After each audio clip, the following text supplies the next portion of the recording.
Nothing's broken, nothing's wrong. I'm good, I'm fine. As you said, the dog sipping his tea in the fire.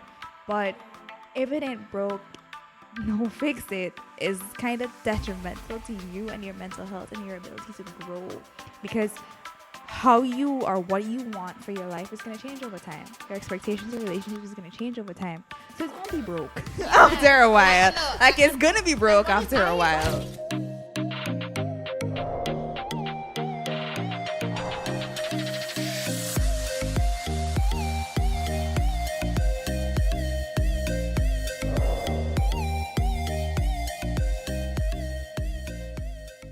Hey tribe, welcome back to another episode of Balancing the Bars. We are going really deep this episode and we're talking about loving through trauma lens. Be real, we've all done it from some point. And ladies, my beautiful co-hosts, welcome back to another episode. How y'all feeling today? Gucci. She's always Gucci. I wanted to finish that sentence. Keep it How about PG-13. I'm good as well. I'm good. Can't complain. All right, I feel the energy being present in the room. So we are talking about loving through trauma lenses. Have you guys been caught doing that? How do you know when you're loving through trauma lens? Girl, let's you start know. there. You know. Even if to yourself, you telling yourself, it's all right. You know that meme? Mm-hmm. The dog, the table, the raging fire. This is fine. Yeah, yes, no. No, but what does that mean to you, though? What do you think loving, or at what phase did you think you were loving through trauma lens? Definitely when I was dating this guy and I can see the earth through the floors. I was like, yeah, I'm loving through trauma lenses. I don't need to be here. Help us to understand that a little bit more. Okay, so I'm getting there. So I'm like, yeah, as in literally. I'm talking literally. This is the floor. This is the ground. And I'm saying to myself, why am I putting myself in this position? Mm-hmm. And that's the wake-up part of seeing yourself in the mirror, point blank. Mm-hmm. I am literally loving through a trauma lens. I am seeing my love for this person as more important than the love for myself. One, that's the first thing. You're putting the love for yourself last. And two, this is just not what you deserve. You don't deserve to be in a place where you're probably not safe and comfortable. And then on the inside, your soul feels an unease. I use no. What about you? About 2 years ago, and I think I made this statement in season 1 that I really gravitated to, that trauma not transformed is trauma transferred. Mm-hmm. And I think many times when certain actions are being displayed within a relationship and the relationship becomes unhealthy, you have to take a step back and ask, why is this happening? In my experience, there were a lot of things that my partner would have done, and it triggered me. And I treated him a certain way because I wasn't healed. Mm-hmm. And transferring, and the trauma was then transferred to the relationship, where it therefore had a negative effect on that relationship. Something as simple as being in a former relationship where the communication was on a negative. And let's say you have this partner and you're communicating, but each time you communicate, they would make it feel as though, one, you're wrong, and we were having this conversation and I told you that hit home for me.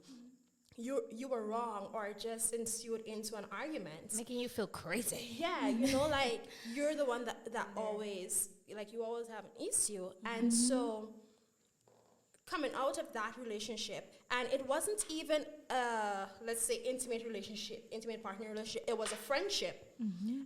And it became so toxic that as my best friend, we could not have had certain conversations because the moment I had those conversations or bring up a certain topic, it got shut down, or no, let's just sweep it under the rug or something like that.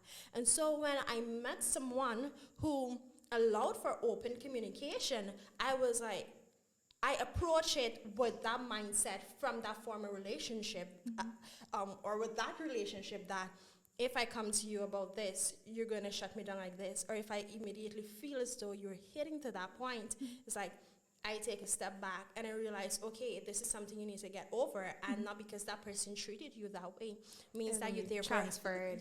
Transfer it or give that person the blunt of it. But that trauma transferred though. Yes, it did. And so instead of loving someone, being present, I don't think we truly know what it's like to be present, especially the generation before us.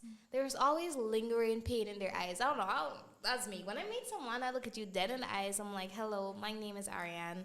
And I see things in people's eyes. And even you ladies, before I asked you, have you loved through trauma lenses? It's all over in your face. It's all over in your eyes. And I don't think there's anything, mind you, I need to make this clear. There's nothing wrong with surviving trauma and unlearning. I think it's a beautiful process because you see love with a different lens. How do you find that you see love before as opposed to how you see love now? Has it leveled up? I think for me, it's important to determine, because trauma for everybody would be different. Yeah. Love for me is a choice, and because you would meet somebody and you would find traits in them that you like, and you would want to be involved intimately, but it's not always gonna go how you want it to go.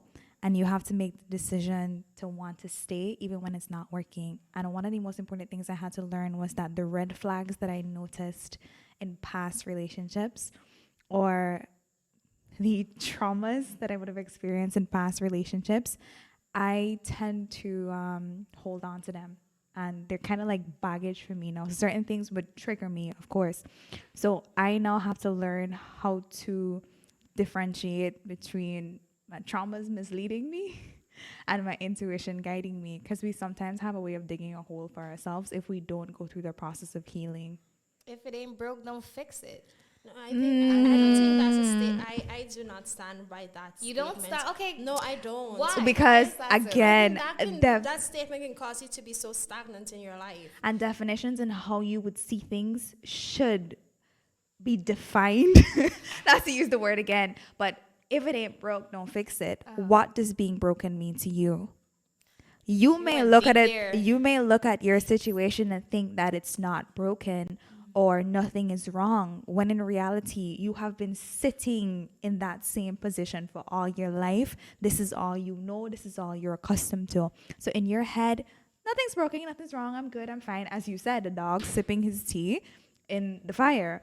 But if it ain't broke, no fix it is kind of detrimental to you and your mental health and your ability to grow, because how you or what you want for your life is going to change over time. Your expectations of relationships is going to change over time, so it's going to be broke after a while. Like it's going to be broke after a while. Genuinely agree. Let me cut. What I think happens too is that our trauma becomes a part of us. We and our trauma Become we're one. What is there? Two peas in a pod. I was thinking of the colloquial jargon. Don't say that. Be and pull. I was about to say that, but so keep it PG-13. But and sometimes you don't even know that something is broken because I know that there were certain ways that I thought it was okay. I thought you were the problem. But it's important to take a step back when you see like things are always happening. Cycle. Why is it happening? That cycle. You know, what part do I have to play in this happening? You talk in a certain way like, okay, it's not really the way in which you're talking to me, but because of what I might be accustomed to or what I would have experienced in the past. So the person isn't the problem, you are the problem. So it's really important to recognize when you are the issue in that relationship, and note that when we're talking about relationships on this forum, sometimes it's not even about the intimate partner relationships, Friendships but friendships Those as platonic well. friendships hit home. Yeah. Even like your friend would really break. I think a friend would break my heart. I've been through More that. than perhaps a man could, because your friends know you. They get you, and the love. I think once We can take trauma I'm gonna be- into those platonic friendships. Ooh. We can do that. I remember remember this friend that I had. Like, the friendship was no longer there because I guess I did something that I was unaware of. And they're like, we can't continue because You triggered something. you in them triggered that, something. And then they were afraid to have another friend or another friend that close to them because they're like, I don't want to experience that again. So But isn't that just an unhealed part of that person? I know you're gonna say something, but I just want to move forward the conversation in this direction because we're solution oriented here. I really want to know, how do you get out of that minefield of triggering situations? Is it? I wouldn't think that I would put all of the power in a person to trigger me. But the reality is people will trigger you because people don't know what you've gone through. Sometimes they know and they do it intentionally. So how do you get out of that kind of minefield where things could just go south any second? I think for me, it was important for me to learn what my triggers were. In my previous years, I was able to like make friends easy and communicate with people easily. But as I got older, it became more difficult for me to do that. And I have trust issues when it comes to people. And it's hard for me to like let persons close to me. But what I've had to figure out is, what are my triggers? So if someone approaches me in a certain way and I know there's an interest to form a friendship or a relationship, I set my ground rules. Don't shout at me. That's all. Like I can't stand it when people raise their voice or shout at me. Yeah, And so they're rightfully so. And if I don't feel safe and comfortable with you, I express that. And if something is wrong, I've learned to be open and honest and express that. Because keeping it in won't help anybody. But for me, it was important for me to learn what my triggers were and be able to express it. And if I realize that somebody isn't understanding that something is not working for me, I would have to remove myself from the situation. That's easier said than done. But sometimes you have to have the discipline to do something that's necessary and put your own well-being over your feelings. That was ringing in my head. I heard it before she said it. Putting your well-being over your feelings, and that does not mean, by the way, work those extra hours and like feeling completely run down the next day. Because I think that we do that in the workplace. We love, and the thing is, our love is sprinkled into the different things we do. You can't help it. You can be an ice cold, black heart, alkaline kind of guy, girl, but your love goes into the things you do, especially at work. I'm not, if you're blessed enough to have a job or run a business that you love, we can take that into the workplace. We can see love and do things through a lens or of trauma, and we're filtering everything through our trauma. So even if it's a good thing, let's say you're being a kind person. Saw this TikTok the other day, and the girl was like, "You're not really a kind person. You just lack boundaries."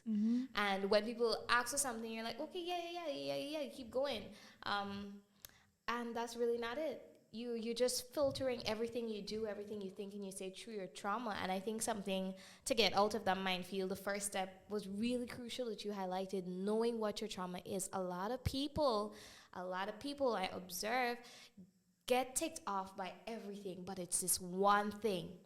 It's one thing. And the fact that they won't own and take time enough to look at themselves and realize what this one thing is, the little things that surround it are just kind of going like boom, boom, boom, boom, boom. And you're spending your life in chaos and there's no peace of mind. And that's the real bag, isn't it? Isn't that what we really all want? definitely. But before we go any further, because I have a question, before we go to that question, I think we should take a break. Okay. Then we'll come back. So Minefields had me kind of thirsty. just stick with us.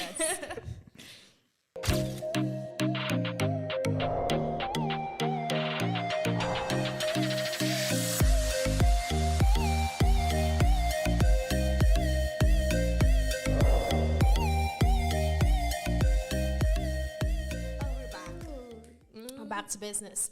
Before the break, I told you girls I have a question. How did you know? We're talking about, okay, you recognizing that you're loving someone through trauma lens. How did you know or that you were being loved through trauma lens? That's if you would have ever been in that position. You have to hit home, so? Oh, I'm sorry. Was this just a blap? She's like, blow. No, this is not blow. This blaps. I don't know if let me not lie. I think Don't that lie to the people, Pina. We don't do that Why you here. had to bring out We my don't love? do that here. I have had friendships and relationships where persons would have loved me with their own ulterior motives, and they weren't able to love me how I wanted to be loved, and that's because they've either seen negative relationships or they have had experiences where they couldn't trust someone to the point of loving them wholeheartedly. So yes, I have been loved through trauma lens by friends, by ex-boyfriends.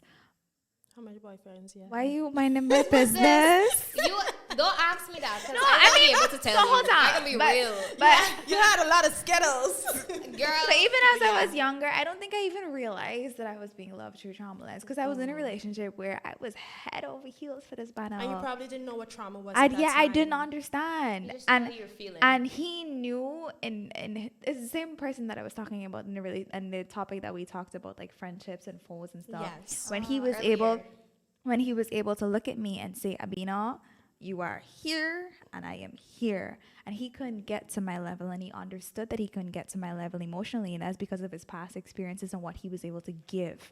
And I feel also that's important. If you know you can't give somebody what they need, let them know and let them make that decision of whether or not they want to stay and try to work it out with you or they want to leave. And thankfully, he, at the time, I was heartbroken, but he gave me the option to leave, and I had to get out. Too. And I had to get out of the situation. So for that, I am grateful that he was able to look at it and not take both of us down into a deeper hole, because I didn't realize it. And I'm grateful that he did, even if he didn't think it was trauma then, but he realized that the situation wasn't going anywhere and we needed to both get out of it. What about That's you, Dahlia? vital. Ooh. Tell us about the Skittles. There's a lot of Skittles. Okay, let one, like a green one or a red Skittle, like, yeah, just pick one of the Skittles. You know, I think I'll take the red Skittles because red man is not no joke. So shots fired, drinking fruit.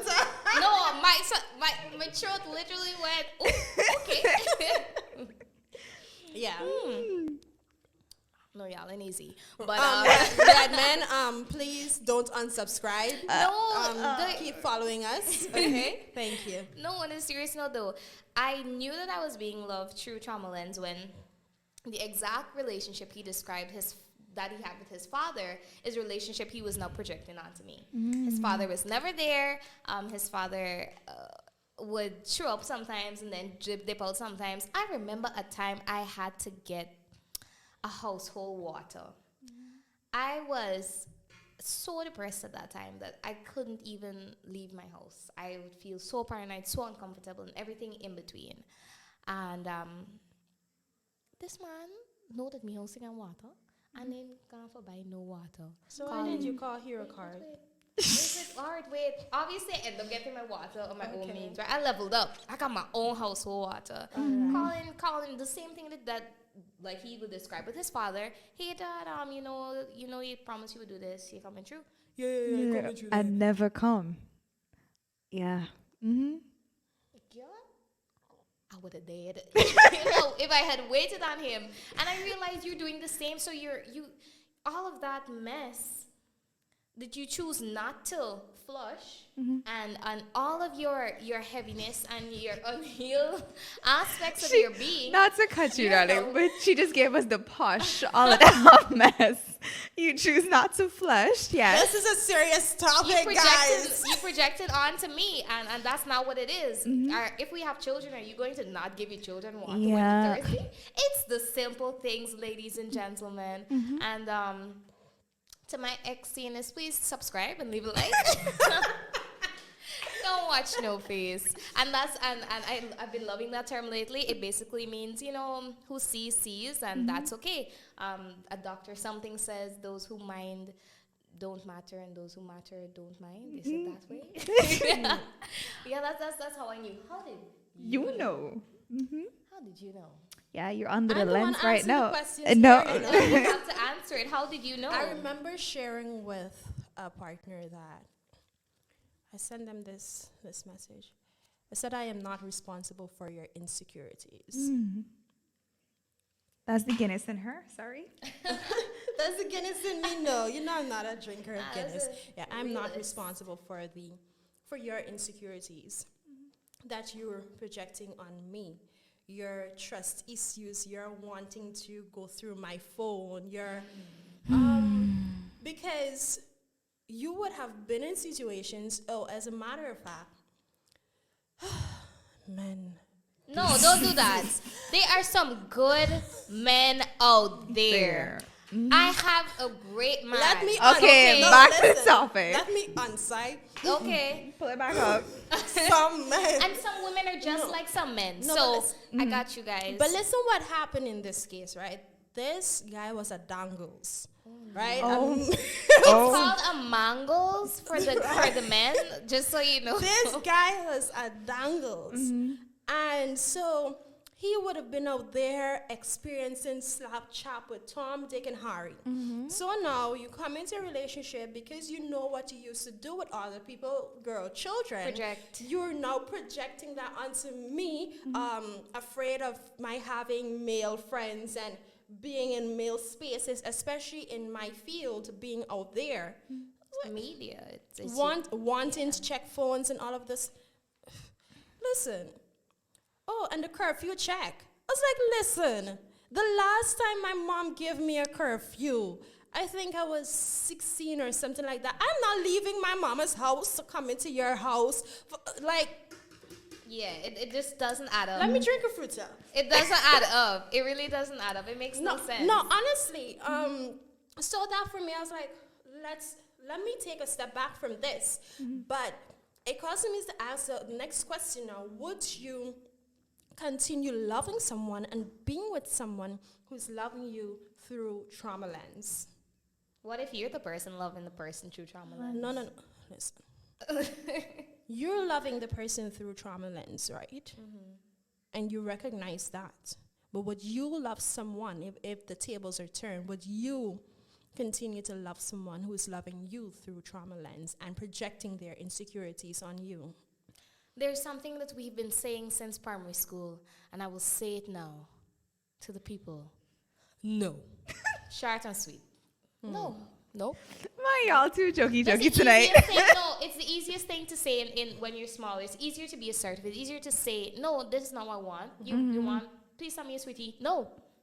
Yeah. And it's a no for me. Because if I'm actively working on my healing and I'm trying to give you the best love possible while not draining myself of that love just to give you, then you've got to reciprocate. But what if both of you are therefore loving each other through trauma lens?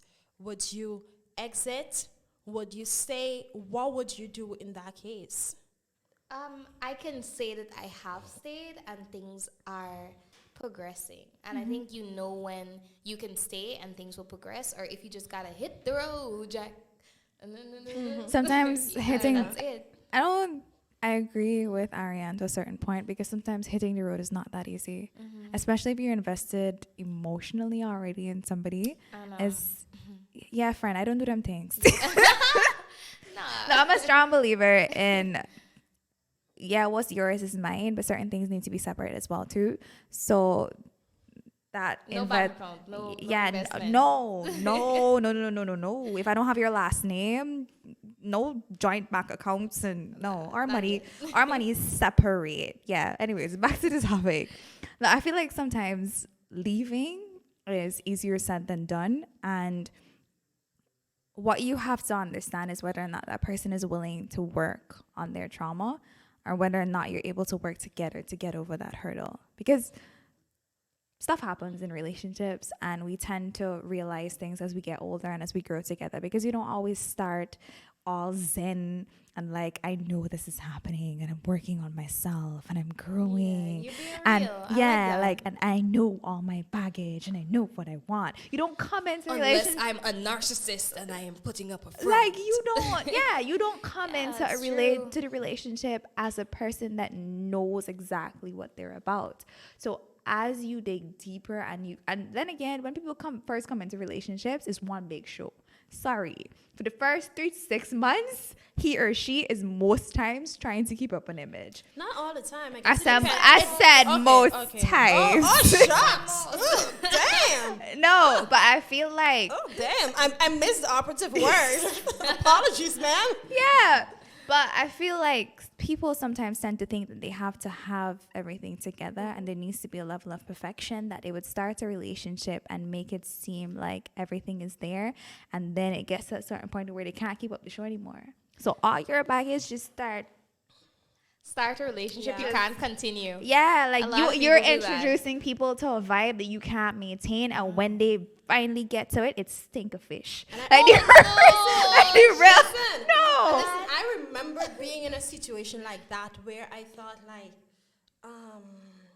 I get all the baggage and I'm looking for the red flags on his part and I can't see it. Yeah, like Right, it's I not just- there. Not yet. Right? Not as, I can't see it and I kept feeling as though, Jamicia, you're the problem. Something is wrong You know, with something you. is wrong with me. Yeah, I know I have my baggages, but What about you? What's going on? but you see, when the mask came off, It was a whole different story. it was a whole different story. Are you guys ready for it? Are you guys ready for it? No, darling, So- you're about to say something No, silly. I'm not, right? So when women and guys get you past that the period you're talking about, that first honeymoon phase, they're like, we're in the clear. I told you she's about to do something silly. No, but that's legitimately because it comes like this. What? Insecurities. What? Complacency starts to step What? in. Laziness. It's like, What?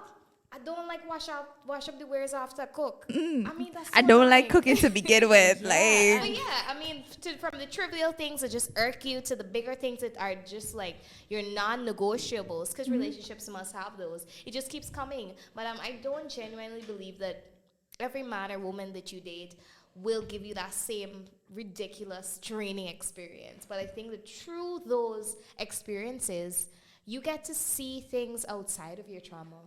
And you get to be a bit more centered and calm, especially when you start that work yourself and you meet someone who is just straight on not an energy vampire. God knows we have too many of those. I have a question. Do you know yourself outside of your trauma? Who you are outside of your trauma? I'm still learning. I'm learning about my funky cool self every day. I don't know myself currently outside of my trauma. I've been raised all I remember is trauma. Yeah. I'm just constantly trying to make better experiences. I won't say that my life was completely traumatic, but there are certain experiences that I've had that would affect the way I think about certain things or the way that I do certain things. As I said, I have trust issues. And that's a big thing for me. As a girl that used to check phone and get heartburn. So it's Are like, you okay now? yeah. Rub it. Is you She's on? like, are you okay now? But I had to get over that. At a point, I used to had access to my partner's location and like be checking it like a hawk to make sure that he wasn't anywhere he wasn't supposed to be. And by my definition, anywhere he wasn't supposed to be was you supposed to be at work. Can you That's just it. pause and allow me to say, don't get an iPhone, people. 'Cause, it has that feature.